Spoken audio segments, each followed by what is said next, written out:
We finally got some protection from. Okay, thank you everyone for being here. We'll bring the April 25th City Council meeting to order. Please rise for a pledge. Pledge allegiance to the flag of the United States of America and to the republic for which it stands, one nation, under God, indivisible, with liberty and justice for all. I'll make a motion to adopt tonight's agenda. Under the consent agenda, I'd like to add item I. It's a letter of support for CERTAS, C-E-R-T-A-S. I'll second it. Okay, motion made and second. Any discussion? Hearing none. To the motion, all in favor say aye. Aye. Aye. Any opposed? That motion passes. And I just lost my agenda. First item, Sheriff's report. Good evening. Well, good evening, Mayor, council members, and our guests. Thank you so much for having me. For the record, my name is James Stewart, and as I always say, it is my distinct honor and privilege to serve as the Sheriff of Anoka County. I appreciate you having us tonight, and tonight is the introduction of the 2022 deputies that will be working the East Bethel City contract. You don't have to dig very deep into the media outlets to realize what a wild and crazy ride the last couple of years have been for public safety. On top of the riots and the ongoing unrest and across the challenges facing COVID on all 6 of our divisions and all of the specialty units, and adapting policies and modifying our response protocols and procedures as a matter of our new routine. On top of all of it, the challenging negative rhetoric and some of the propaganda has been a very heavy burden for our protectors to carry. And when individuals like this are wired to protect and serve something larger than self, they're wired to serve our communities, it's a exceptionally heavy task to be told that you're the bad guy, and some of the other negative labels that are being attached to this very honorable profession. And so I appreciate you having us here tonight. I know the reason the city wants this is to support our protectors and to acknowledge our partnership.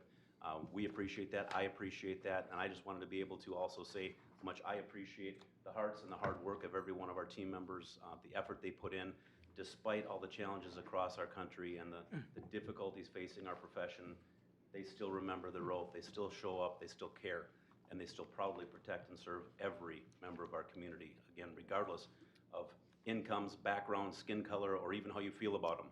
They're here to protect and serve everybody, and they do it with great honor and pride, and it makes me very proud every single day to be able to come and represent our office, knowing that I'm surrounded by individuals like this. So it's my honor tonight to be here. I'll certainly pause for any questions or any softballs you might want to lob my way, but I'll turn it over then to Lieutenant Peters to acknowledge the team and introduce the star players. Any questions for Sheriff Stewart at this time, directly? Other than publicly, just want to say, we're retiring this year, and appreciate the service that you've had, you've provided. If I remember right, you were a liaison to us at one time, so your history with East Bethel is quite long. So, and the changes you've made to the department over the years have been noticed and appreciated. So, thank you very much. So, I appreciate that. Okay. I'll turn it over to the star team then. All right, thank you. Good evening. Good evening, Council. Thank you so much, Sheriff. He's a tough act to follow, so bear with me here. When I call you guys' names up, why don't you come up and be recognized, and we can introduce that way. So first up, Chris Beck. So Chris Beck might be a familiar face to some of you here. He's been around for quite some time. This is his 25th year in law enforcement, all with ACSO. He has worked in several of our contracted areas, East Bethel and Ham Lake particularly. He also worked in our court security division for several years. He was a school resource officer at the elementary schools in Linwood, East Bethel, and Columbus. Chris Beck has been a field training officer, assisting new deputies in learning how to work in the field of law enforcement at our agency. He's also been attached to the SWAT team as both an operator and a negotiator.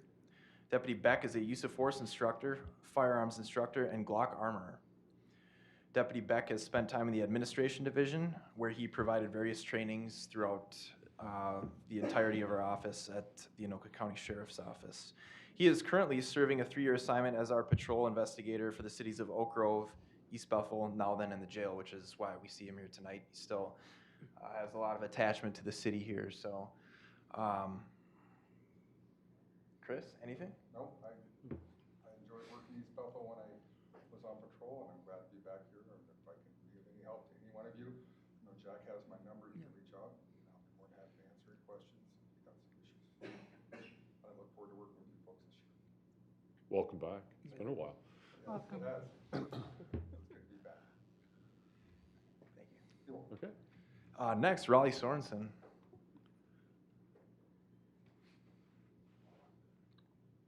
Probably another familiar face. Raleigh is also in his 25th year in law enforcement, his 20th year here with ACSO. Deputy Sorensen works the East Bethel day shift contract, which runs from the hours of 6 o'clock in the morning to 6 p.m. in the evening. Deputy Sorensen also has worked in several of our local contracted areas in the patrol division and has held the position of field training officer, explorer advisor, school resource officer, and a welfare fraud investigator. Deputy Sorensen is in his 8th year working day shift in the East Bethel contract.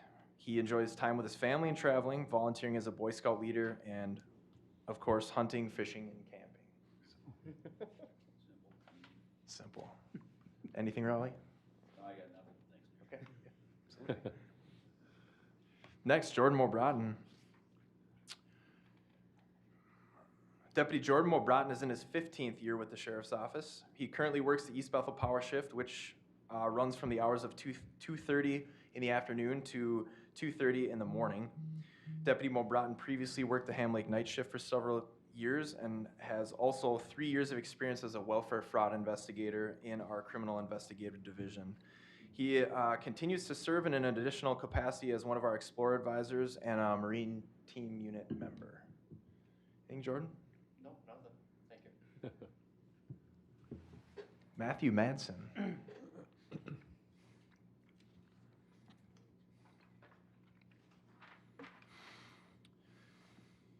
Deputy Madsen started with the Sheriff's Office in 2014 as a detention deputy in our jail, which is in downtown Anoka. In 2017, Deputy Madsen interviewed for patrol and was brought aboard in that capacity in 2017. He is currently assigned to the East Bethel night shift, which works from 6 p.m. to 6 a.m.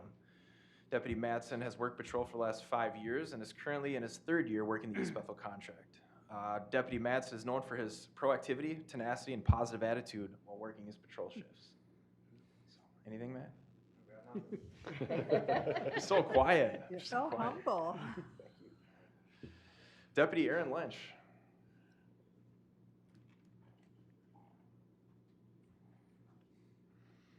Deputy Lynch also started in our jail as a detention deputy 6 years ago. He has worked patrol for the last 5 years and in his 3rd year working the East Bethel contract. Deputy Lynch is currently assigned to the East Bethel Power Shift, which is again from 2:30 p.m. to 2:30 a.m. Deputy Lynch is known as someone who is well-versed in his duties and is knowledgeable in all facets of this job. He enjoys his time off with family and performing as the lead singer in his band. You knew I wasn't going to get away from that, man. You knew it was going to come up. And what is this band called? Any questions for Deputy Lynch? What is this I band see some blushing called? over Is it an 80s hair band? Yes. Oh. It's mostly a bubblegum pop country. No, I'm just kidding. Proud to be here. Thanks for having us here. Thank you. Thank you. Deputy Scott Wickland.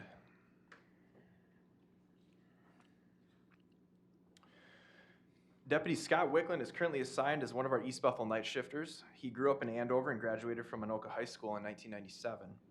Deputy Wickland attended St. Cloud State, earning a bachelor's degree in criminal justice in 2002.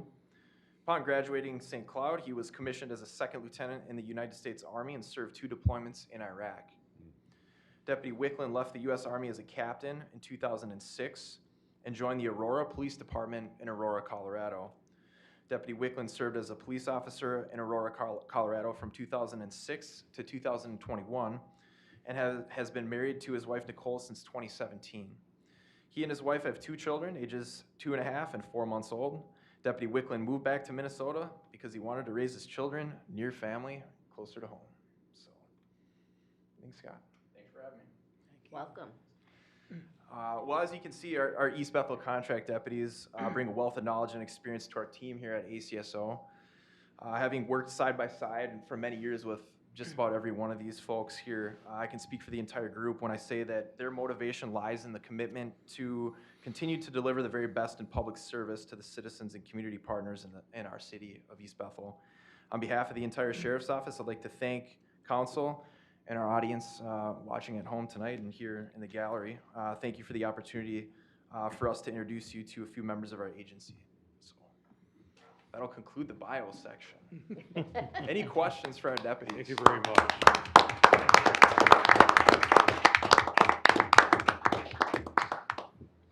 You know, we need to remind residents from time to time that, you know, the Sheriff's Department is our police department, and it's a big part of our budget, and it's important contracted service. So when you see the sheriff deputies, particularly the cars marked as East Bethel, these are our contract deputies, and they, even though it looks like a county sheriff's department, these assigned deputies know our community, and they've, as we've heard, they've worked in our community for years, and so they are local in terms of knowing our community. So it's not just a county car; it's actually a local sheriff's deputy. So, any questions for Derek or any of the deputies? All right, then you have your monthly report. I do. Your blessing, Mayor, then I'm gonna get them back out on the street. Absolutely. You don't need to spend Thank my you. time here. Thank you again, everyone. Thank you. Thank you.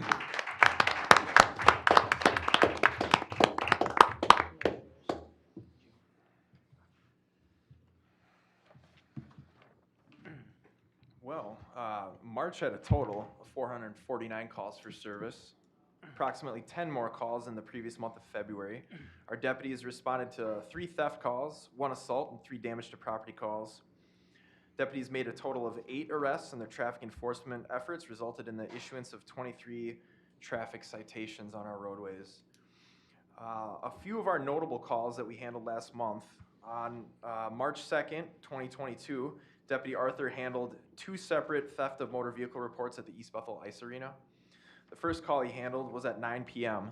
The reporting party in that case stated that his vehicle's passenger side window had been broken out, but that nothing had been taken in that act. The second report was taken while he was still on scene. The second victim reported that their driver's side window was also smashed out, but in that case, a cell phone had been taken from the center console. There were no suspects and no leads for us to follow up on. I selected that one. That was notable because we're starting to get into that time of year where crimes of opportunity tend to really reveal themselves. If folks have their cars in parking lots left unlocked or locked, sometimes anybody just kind of walking by might take that as a sign that, you know, a crime of opportunity. So on March 6th of 2022, Deputy Alderink responded to a house fire in the 200 block of Cedar Road. On arrival, Deputy Alderink determined that no one else was inside of the house. The fire had been burning somewhere in the attic and upstairs area of the home. It was believed that the fire likely started sometime after 10:30 when no one was at home. Deputy Alderink maintained scene security and assisted our East Bethel Fire Department as needed. On March 19th of 2022, Deputy Madsen was dispatched a driving complaint from a concerned citizen at Highway 65 and 221st Avenue Northeast. The reporting party reported that a black GMC pickup was driving north along the reporting party on Highway 65 and nearly ran them off of the road. The reporting party followed for a short distance and provided plate information to our dispatch center. The driver of the black GMC then stopped their vehicle and got out to verbally confront the other driver before leaving. Deputy Madsen was unable to locate either of the vehicles at the time, but did follow up with both involved parties. The driver of the black GMC reported being tailgated by the initial reporting party and stated that they had nearly gone into the ditch as well. Deputy Madsen determined that no charges would be appropriate in this situation and advised both parties that they should never follow or confront anyone during a road and driving complaint situation. On March 21st, 2022, at 20:25 hours, Multiple deputies were dispatched to a report of 3 people fighting near 205th and Austin Street Northeast in the city of East Bethel. Information provided prior to arrival was that the two parties who were involved in the altercation were leaving the scene in a vehicle northbound on Wild Rice Drive. Deputies learned a short time later that that vehicle that had fled the scene had crashed nearby and was currently on fire. Assisting deputies diverted their response to the crash location and did find the vehicle fully engulfed in flames. The flames were so hot that the first responders were unable to get close enough to provide any aid to anyone who was still left inside of the vehicle. East Bethel Fire was also on scene and extinguished the flames. 2 occupants were located inside of the vehicle and were unfortunately pronounced deceased at the scene.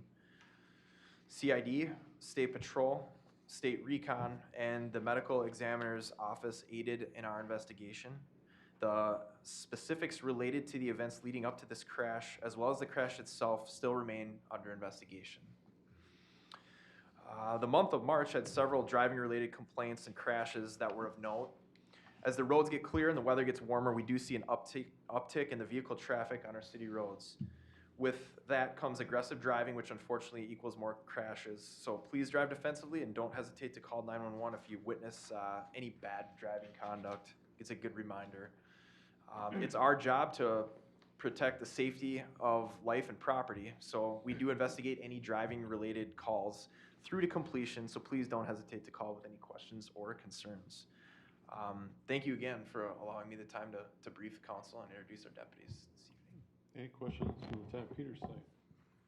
I have a question. Were any of the arrests a result of finding any of the thieves? I'll check. Not that I'm aware of. I just seem to think it's so sad that Mhm. these thieves keep getting away with it over and over and over again, Yep. even if they're on cameras.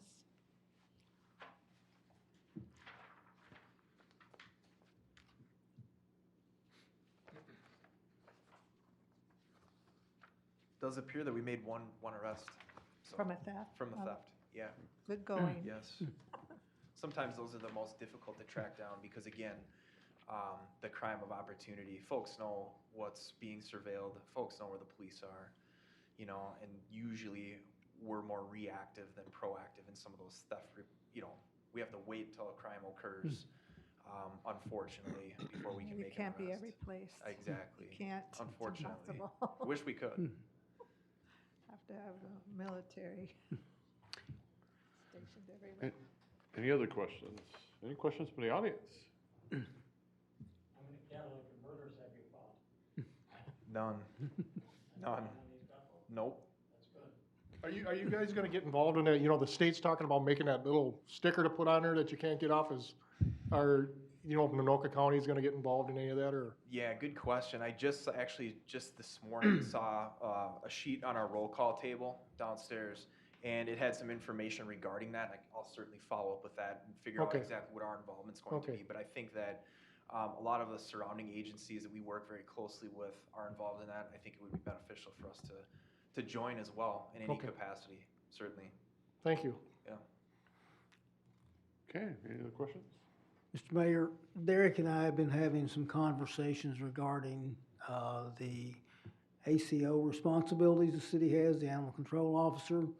We're trying to come up with a backup plan in the event we don't get any responses from an RFP. We've been discussing the sheriff's role in the transport department, and to keep him having to stay around till the end of the meeting, I'll let him kind of discuss some of the things we've discussed about their willingness to help us in that transport role. Sure. So Derek, if you just want to briefly address that. Yeah, thank you, Jack. Based on our earlier conversations over the last couple weeks, we certainly at the sheriff's office have a duty to the citizens to handle any sort of animal complaint that comes in through our 911 dispatch center. Jack and I were discussing utilizing some of our resources if we had developed a contract with a remote animal control facility. Let's say it's out of the city. Say it's the Animal Humane Society or one of the other places that's close but not that close. I would certainly authorize our personnel to assist in a transport as long as as long as it's within reason and not during any sort of our busy times, if that makes sense. I don't want to take our contract, I don't want to disregard any of the higher priority calls, and that's what Jack and I had kind of discussed over the phone. We don't want to disregard higher priority calls, but if we have a CSO, I'd certainly authorize the CSO to assist in the transport. And then even a deputy, if we had a countywide, could slide in and cover if the contract car is busy transporting an animal late in the evening when we're slow. I don't know what your thoughts are regarding that, or what. Do we know on an average year how many responses the ACO has to East Bethel? We check that and we take on an average of about one dog a week that's impounded. Just one a week? Correct. Okay. That's helpful to know, so. Yeah, good question.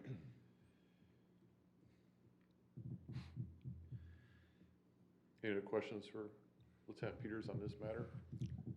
So just to follow up with what Derek's statements are, we're still working with Derek. We'll go over this when we talk about this at the last part of the agenda, but we're very close to getting something worked out as an interim solution for our animal control issue with dogs, transport, and impoundment. Okay, good.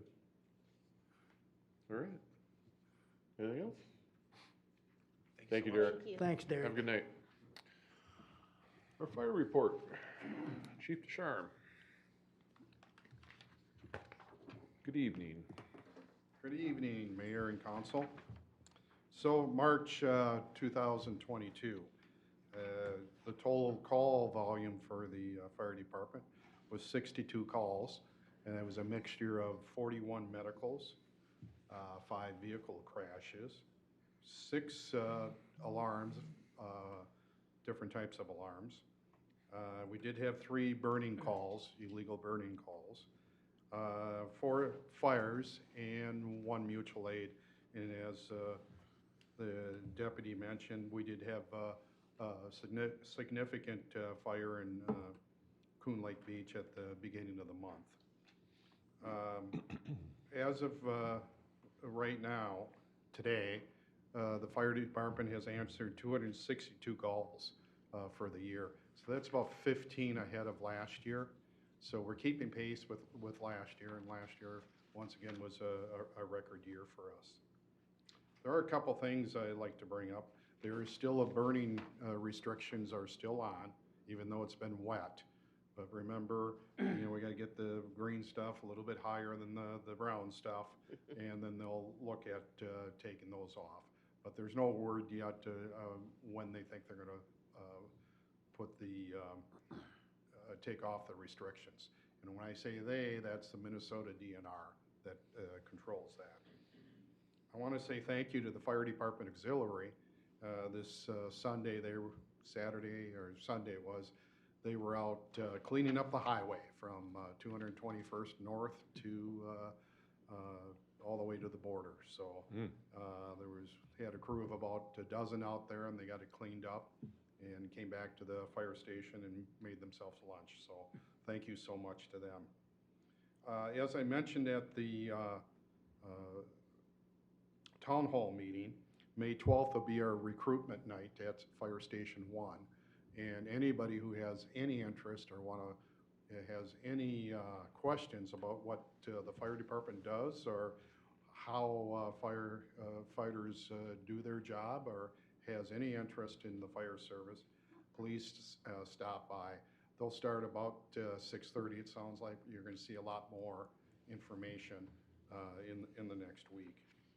And looking way ahead, September 19th will be our open house, and we're looking to have a lot more activities than we, of course, have had the past couple years.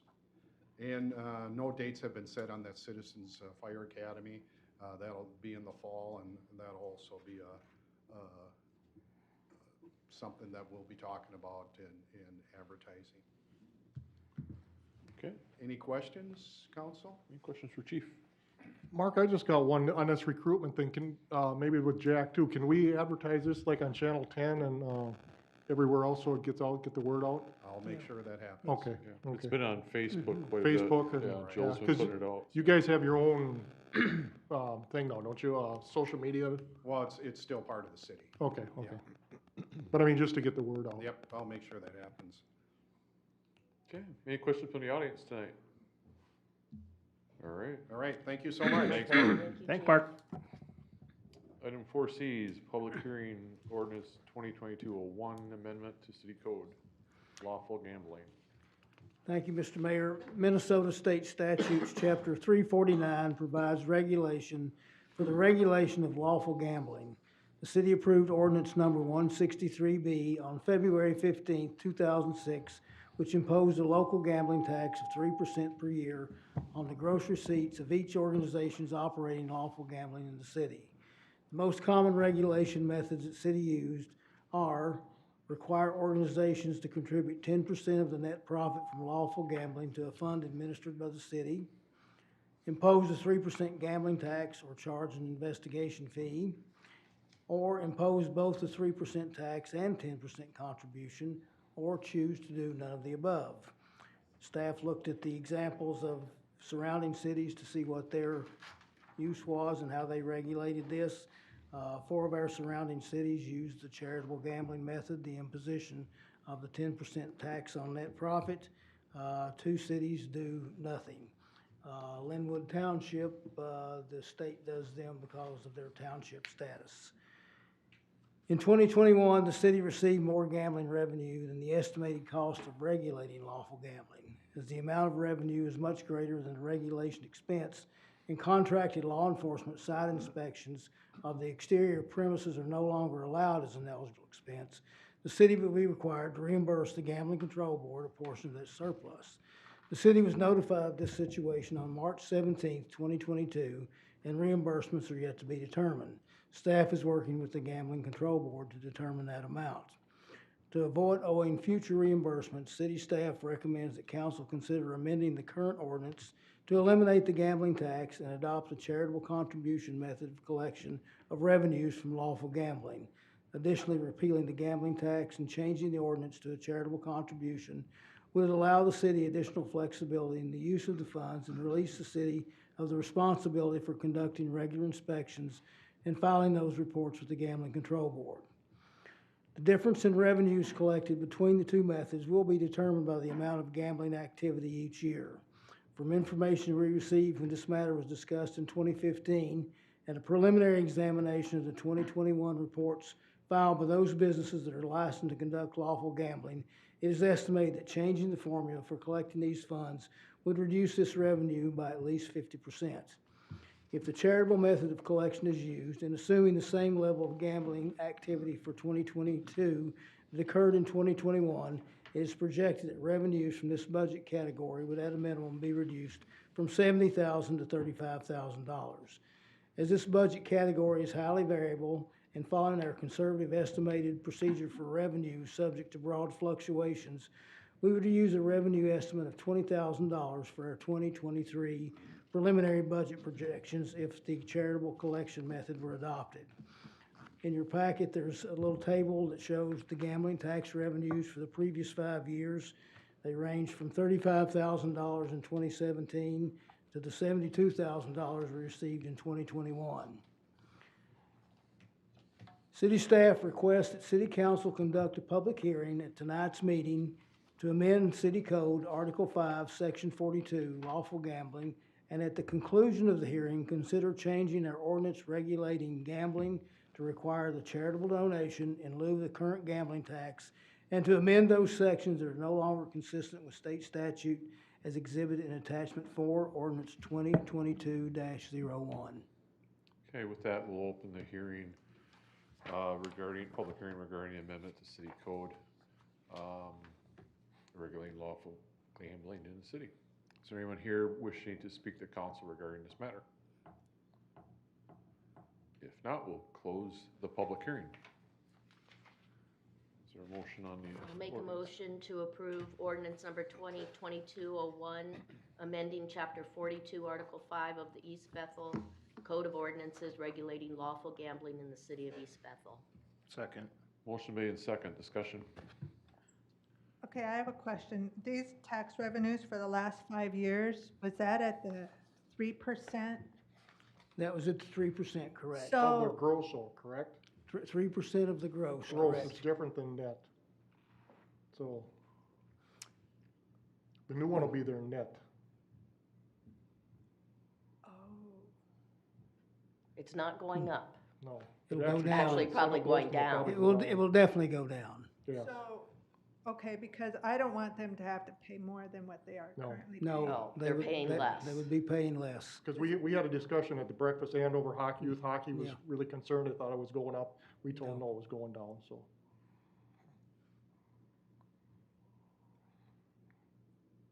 So how do you determine gross versus net on a charitable?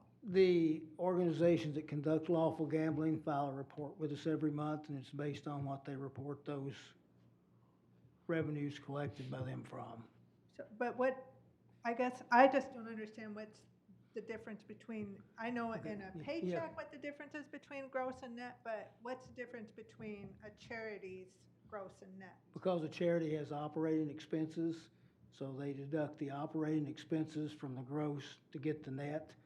And Well, they that's- have their employees Yeah. who sit in those booths, they have to pay for all those paper pull tabs. Gambling manager Gambling. salary. Okay, So all that stuff. Yeah. that's correct. Okay, all right, so I guess I was gonna have a big problem with this, but I guess I don't, because as long as they're paying less. Okay, any other discussion? Hearing none, to the motion, all in favor say aye. Aye. Aye. Any opposed? That motion passes. Item 5 is our consent agenda. I'll make a motion to adopt tonight's consent agenda, and I would like to pull item G as in George. I'll second. Motion made second. Any discussion? And I'd like to pull item H. Any other discussion? Hearing none, to the motion, all in favor say aye. Aye. Any opposed? That motion passes. Tim, item G. I just want to thank Matt Cadillac for his time on the East Bethel Fire Department. He was an asset to the city, and I just want to wish him the best in future. And I with that, noticed that it said something about the ability to come back. Is he just, well, he owns a construction company. He's, Oh, he's okay. busy, so. okay. And with that, I'll make a motion to approve item G as written. I'll Second. second. Motion made second. Discussion. I wanna thank him too. No, I'll echo Tim's. All of us. Okay, with that, all in favor say aye. Aye. Any opposed? That motion passes. Suzanne, item H. Item H is the purchase of a used asphalt patching box. I'm curious, what are we doing right now for this? We currently have the asphalt box, and it's mounted on a 1985 truck. The box is 37 years old too. They're both worn out. In fact, the truck, we're having transmission problems with it now. So a new box, if we went out and purchased it, would cost approximately $90,000. So we've located one, a used one that's in very good shape, for $26,500. The number in your write-up is lower than what we put in there. We didn't get those figures until the packet was sent out. We knew it wouldn't exceed that. So we can get this new box. We'll mount it on one of our older plow trucks, take the plow off that and take the bed off, and we will sell that for surplus and probably get about $4,000 to $5,000, so we can get essentially a serviceable asphalt box that should last us 10 years for $26,500. Okay. And the previous way we used to do this, we actually bought this current truck we have from Ham Lake for $5,000 about 4 years ago. So it's given us, we've gotten our money's worth out of it. But before we got this box, we had to go down to the asphalt plant, and they would dump the asphalt in the bed of our truck. We'd cover it with a tarp, and depending on the temperature outside or how far we had to travel, a lot of times it was getting cold before it got here. So you had to work. It's an issue unloading it by shovel. It's creating, we've had 2 or 3 injuries resulting with that. So we think this is the way to go, and we request that council approve this purchase. And Jack, just to clarify, this isn't just a box, it's a box that's heated, that keeps asphalt warm and is easily, it makes filling potholes and street work that much easier to do. That's correct. It keeps it warm and it unloads much more efficiently and safely than the previous method that we used to bring asphalt to the city to work. Okay, with that, I'll make a motion to approve item H of the consent agenda. Second. Motion made second. Any discussion? Hearing none. To the motion, all in favor, say aye. Aye. Any opposed? That motion passes. There's no new business. On to department reports. Item 7C1, compliance and limited enforcement of waiver agreement for 655 198th Avenue Northeast. The automotive repair business known as B-Rocks Inc. has been operating at the residential address of 655 198th Avenue for approximately 10 years. On November 8, 2021, an administrative hearing was held at the City Council meeting. Staff was directed to discuss this with the Planning Commission, that the possibility of amending the zoning code to allow automotive repair in this residential district would be discussed as a home occupation. On March 7, 2022, the Planning Commission and City Council held a work session to discuss a possible zoning text amendment, at which time it was determined that the code would not be amended to allow for automotive repair business in residentially zoned districts. V-Rocks Inc. continues to be in operation. City Attorney Chris Nelson drafted a compliance and limited enforcement waiver agreement to allow the owner a reasonable amount of time to relocate V-Rocks to a site on which automobile repair is allowed. As part of the agreement, a compliance period must be agreed upon as shown in pages 3 and 6 on page 2 of the agreement in your packet. The compliance period will allow business owner time to find a commercial property and then relocate his business. Staff requests City Council discuss the draft agreement and provide legal counsel and city staff with a compliance date for the business to cease operations.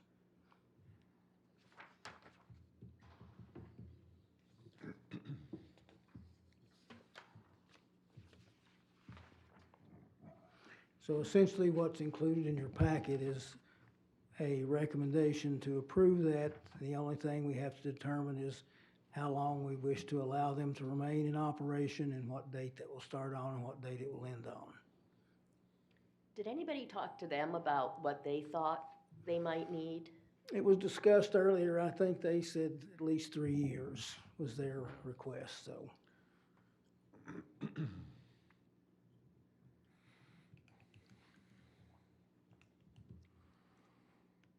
Well, I'm going to start with the suggestion of that we do a 1-year compliance period. And what He's about, got some, he's got equipment in there. It's going to take a little bit of time, so.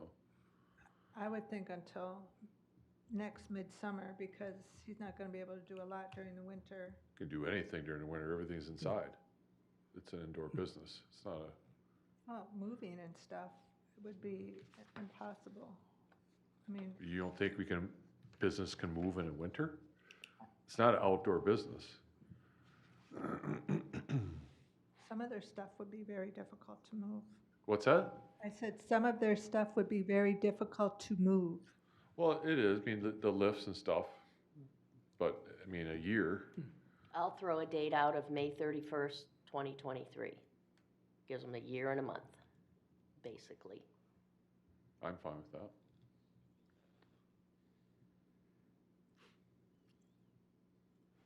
Any other Do you suggestions? need that in a motion, or? No other suggestions? Making a motion and I'll make a motion that the date of the agreement is for a period of 13 months ending on May 31st, 2023. do you want to make that as part of approval of the agreement? Approval of the agreement, yes. Okay. Is there a second? I'll second. Motion made and second. Discussion.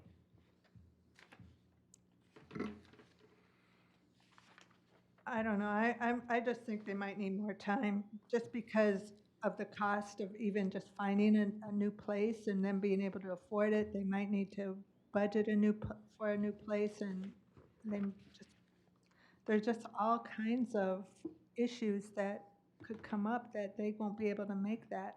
Will they be able to come back and request a modification? I mean, is this set in stone, or can they come back and say, hey, we've been trying, maybe it'll be next summer before they find a place that they can afford, or next spring, and they say it's gonna take us 6 months to move? I mean, is this flexible? Or is this set in stone? Well, I think, they can come back and approach council. But, this isn't like moving a warehouse full of inventory. When a business like this moves, they're gonna move over a weekend. And because they have to keep in operation. And this isn't a huge operations, it's the owner and one employee. So, I think their biggest challenge, I expect, would be to find a suitable place. Right. It's not the actual move. So I don't know why someone would need longer than a year to find a suitable place, so. We don't know what their life is like right now. They could be living week to week on their budget, Well, they then may or that's not may gonna change in 2 years. Yeah, That's not gonna It change in, could. Or we don't know if maybe they have $1 million in the bank too. We don't know that exactly. We don't know either which way, and we can't take that into consideration. Why? and I think they're prepared. I mean, they know, they've known for now 2 months that we didn't approve it, that this was coming up. And I think they had a pretty good idea when they were in here that they were gonna have to find someplace else. I think as proposed in the motion, it gives adequate time, and if there's extenuating circumstances, they can always approach council. Good to know. Is there any other discussion to the motion? Hearing none, to motion, all in favor, say aye. Aye. Any opposed? Aye. That motion passes. Jack, city administrator. Item 7G1, May work meeting agenda. In your council's a proposed agenda for the May work meeting. Staff would propose we adopt that as the agenda, or any other items that city council would like to add to that or take away from it. I'd like to put my request back on there that all staff be back in City Hall here. Have a That would be discussion. Isn't that the that's number one. That part of telecommuting? the- That's okay. number one. That's Oh, number okay. one. Okay. I'll make a motion to approve the May work meeting agenda. Second. Motion made and second, any discussion? Hearing none, to the motion, all in favor, say aye. Aye. Aye. Any opposed? The motion passes. Item 2. Item 7G2, request for proposals for animal control services. The city received notification from North Metro Animal Care and Control that effective June 1st, 2022, they are closing and discontinuing service to their clients. North Metro Animal Care and Control has provided this service to the city since November 2021. Staff is currently investigating other sources for animal control and impound providers. At this time, the interim option will be to contract with the Humane Society for impound services and utilize our Anoka County Sheriff's Office and contracted CSO hours for animal transport to the impound facility. Additional CSO hours may be needed to provide transport. Staff has contacted the ASCO and the Humane Society to discuss their options, and we're working on the details of finalizing this at this time. The Humane Society is open to talking to us with utilizing their facility as an impound service. We have a conference call with them at 3:30 on Wednesday to finalize the agreement. They will submit us a contract, and they will be able to provide the impound service. As a result of our discussions of this item at the April 11th, 2022 meeting, council directed staff to prepare a request for proposal for their review at the April 25th meeting. The proposed RFP is attached as attachment 1. Should this be approved, we could advertise the RFP and set a deadline for its submission on May 16th, 2022. The matter could be presented at the May 23rd, 2022 council meeting for award if a qualified contractor meets the requirements and terms of the RFP. Staff requests City Council consider approval for the advertisement of the RFP for Animal Control Officer Service as exhibited in attachment 1 of your packet. Make a motion to approve for advertisement of the RFP for Animal Control Officer Services as exhibited. Second. Motion made second, discussion. Jack, how different is this RFP from the last one? It's the same thing, essentially with the dates changed. Okay. And we And do have a couple of new leads on some providers that we will mail those out directly to every lead that we have. Okay. And I would recommend we advertise this in the Minneapolis paper this time too. I want to reach out as much as we can. Forest Lake. Is it advertised through Forest Lake? It'll be advertised in the Anoka Union Herald, the league's website, the city's website, jobs.com through the chamber, and put in the Star Tribune. Do we know if the other communities affected by North Metro's change is also doing RFPs for? I don't know if they're doing RFPs. We do know they're working with the Humane Society and with the Sheriff's Department. Everybody seems to be going in that direction now. I think part of our discussions going on in the future would be probably to discuss the feasibility of a JPA to provide this service. There's lots of discussion that would have to be done with that, and that would take probably a year or two to even implement, even if it's feasible. But I think that's what everybody's looking at now as a long-range solution for the services. Well, and maybe one of us will find a good provider that Well, may be willing to take all of Yeah. the area. Suzanne actually mentioned another source too. She'll give me the address of them, so we'll send it out to everybody we think may have an interest. Yeah. So once the CSO takes the animal to like the Humane Society, is the Humane Society responsible for advertising too, or, I mean? They would just put things on their website, so, it's gonna be, advertising these dogs is, and unless you're actively looking for one, they're not gonna reach out to find anybody, no matter who does it. So, if you have a lost dog, check with the Humane Society, call City Hall, call the Sheriff's Department. Those should be your first 3 contacts. One of those 3 should be able to direct you where to look for your animal. Well, and if they're microchipped, they will call you. Yes, If they're correct. microchipped, they will call you, so you should get your animals microchipped and make sure your information's updated. Public service announcement. So we're talking about the Humane Society in Coon Rapids, right? Correct. Off Main Street. That's correct. And it's like a 20-minute drive Yeah. from here, so. And what about, is there a different treatment for dangerous dogs that have bitten somebody or hurt somebody, or? They would be quarantined. They're required to be quarantined for 10 days At the Humane Society? at the Humane Society, correct. And if we had somebody who was willing to board a non-dangerous dog, would that be, and I'm just thinking because I know different people who board that are in Ham Lake and other towns, would they be able to specify they will only take non-dangerous dogs and all dangerous dogs go to Humane Society? They could make that part of their RFP. They do have to meet the requirements of the Minnesota Board of Animal Health for their kennel facilities. Yeah, they could be licensed, right, for the Yeah. board? People I know are licensed and get inspected all the time, so.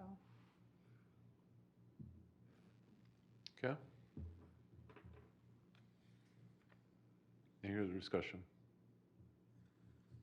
Okay, did we vote on this? I don't think we had. I don't Okay. voted on that. Too much discussion. Okay, no further discussion. All in favor to the motion, say aye. Aye. Aye. Any opposed? This motion passes. All right, on the staff report. I have nothing. On the council report, Wanda. I have a couple of things. Last week, I attended the Forest Lake Schools and Communities Roundtable. We have a number of students in our district or in East Bethel who attend schools in Forest Lake, east of Durant, basically, and the Coon Lake area. They go to the Forest Lake schools. So it was really an interesting meeting. It was a small meeting. There was Hugo and Scandia and East Bethel and mainly Forest Lake advisors there. But they're running into the same kind of problem that everybody else is. They had 7,000 students 10 years ago, and now the enrollment's down to 6,000. And 1,500 of those students go to charter schools. That stayed pretty steady. There's a number of charter schools in the area, and homeschooling stayed pretty steady. But they've done a number of big bond initiatives lately, and now every school in their district, all the renovations are complete. They finished the stadium and track and a bunch of other good information, or good areas, accessory areas in the school, in the high school. No money was used, no taxpayer money was used, which was really interesting on how they managed to do that. And now, the last thing, like us, they're working on their ice arena, and they came up with getting a donation from one of their large employers in the area and do naming rights. So I guess we could have a classic construction East Bethel.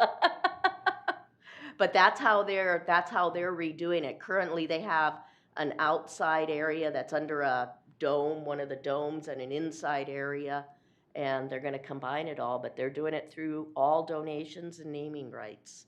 They didn't name who it was gonna be, but I thought that was really interesting, you know, where they're at on that. Other than that, the only thing I have is May 5th, Aggressive Hydraulics is having the chamber open house. Anybody wants to go see the new building at Aggressive Hydraulics and their new addition, it's at noon, and it'll go noon to 1 o'clock. It'll be the monthly chamber meeting and lunch. That's all I have. Okay, Brian. We had our EDA meeting. We had our budget discussion for 2023. It will be the same as as it was for 2022 at $136,200. We had a very good in-depth discussion on the Finley Engineering Broadband Internet study. Didn't come to any conclusions on it really, but we raised a lot more questions that we can delve into. So it was probably a 40-minute discussion that we had. And then we had a business activity report. And that was it. Okay, Tim.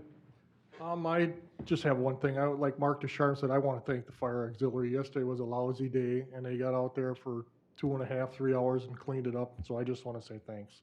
That's all I've got. Okay. Suzanne. Okay, I want to say a couple things about the ice arena. First, I think maybe we need to get some cameras out there, and maybe if we're going to replace the ones here, maybe we can put the ones here over there, you know, eventually.